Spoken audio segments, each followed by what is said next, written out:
Good evening, everyone. I'm Christy Casciano. I'm Jeff Kulikowski. School budget votes will be happening Tuesday across the area. One of the things we're hearing almost universally among area superintendents impacting their budgets, not just this year, but for several, an outdated foundation aid funding formula. Joining us now to talk more about that, Central Square School Superintendent Tom Colabufo, Fulton Superintendent Doug Lawrence, Onondaga School Superintendent Rob Price. We really appreciate the three of you being here. We're going to have a great conversation right now. Doug, maybe start us off as best you can and simply as you can. What is this foundation aid formula and how instrumental is it to your budgets? Sure. So the foundation aid formula really is the main funding formula that we rely on as school districts as far as our state aid goes. How do they come up with it? Like what does it entail? Well, it's like actually very complicated formula. Yeah. I think there's only a couple of people in the state who fully understand it, but it really entails, it takes into consideration our student population, the amount of students that are either coming to our district or leaving our district are included, as well as the amount of special education students, English language learners. There's quite a few considerations within that. Sure.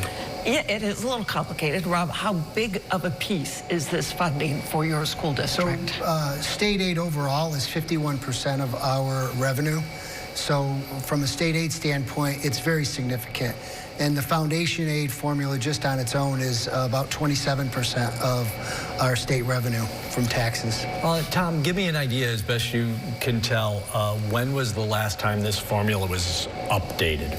So back in 2007 is when it started, that then Governor Spitzer, and again, that was the campaign on fiscal equity that basically recognized the fact that it wasn't fair in how schools were being funded. So in 1993, there was the lawsuit. Right. The lawsuit won, and the Court of Appeals said New York State needs to adequately fund.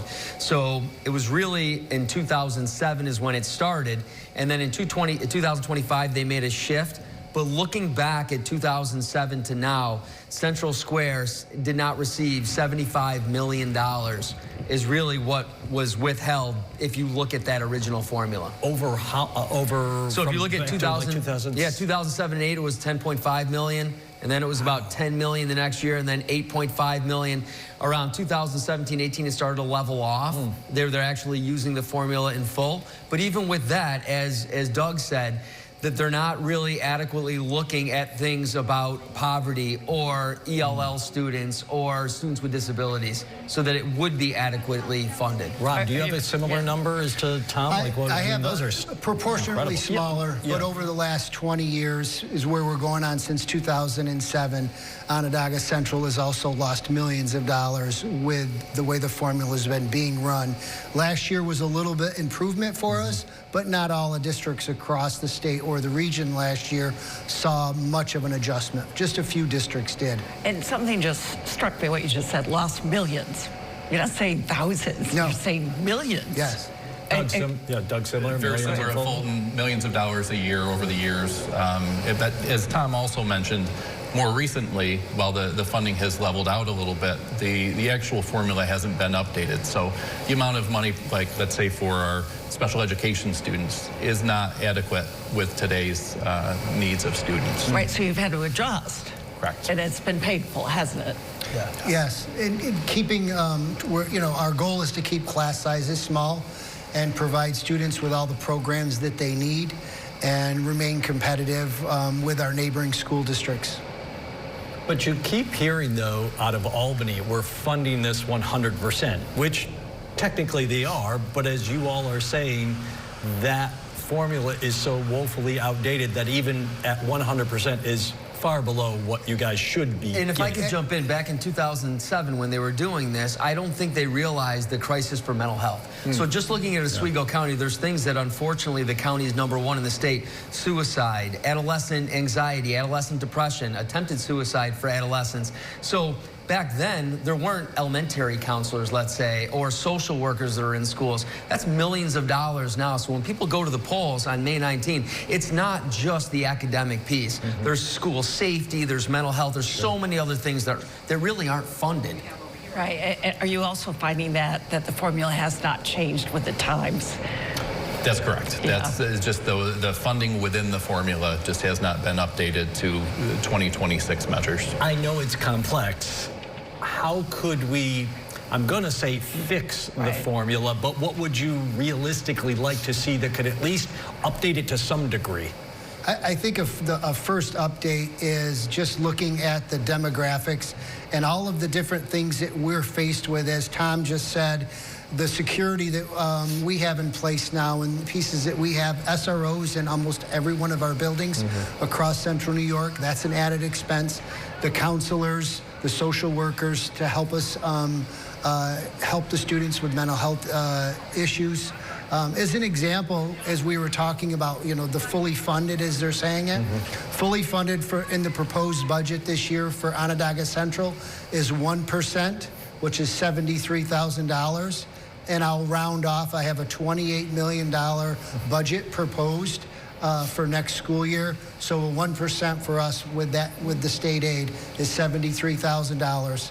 And that's barely enough to cover a new teacher. Yeah, geez. Yeah, so how do we, I'll use your word, fix this? What's on your wish list? What proposal would you like to see? Is there anything even out there? I think there's two ways. In the short term, asking the state to update those numbers within the formula. I think that would be the best start. But then I think long term, the real need is to really go back. The Rockefeller Foundation had some ideas as to how we could change our funding. I don't think the state has really acted on much of that. There's also outside groups that would be willing to come in. As a small city school district, we're involved in the New York State Association for Small City Schools. They've been doing a lot of work on this. They're working with Dr. Bruce Baker from the University of Miami. He's worked with several states and really doing this, doing a complete overhaul of funding for states. Complete overhaul is what's needed, right? You agree, Tom? Yeah, and I would also say that the way that we provide special education services are vastly different than they were 30 years ago, right? So the cost to adequately provide a high level of the needs for students with disabilities is vastly different. So they need to look at that formula as well and how we're able to stack our students to get the aid back on that is really disproportionate compared to how it was 30 years ago. So quickly, how do we get lawmakers and the governor to get on this? Why is there no appetite for it in Albany? My opinion, I think we need taxpayers to voice their opinion more. And I even have some cost savings ideas from a statewide perspective. Is one of the pieces where we could save billions in two areas. Eliminate the 3 through 8 testing. We have enough progress monitoring of students' growth in reading and math at the elementary level. The 3 through 8 testing could go away, and eliminate or postpone the electric buses. That's billions of dollars, and that's tax dollars. Yep. We are starting to hear that push from lawmakers to put a pause on the electric buses.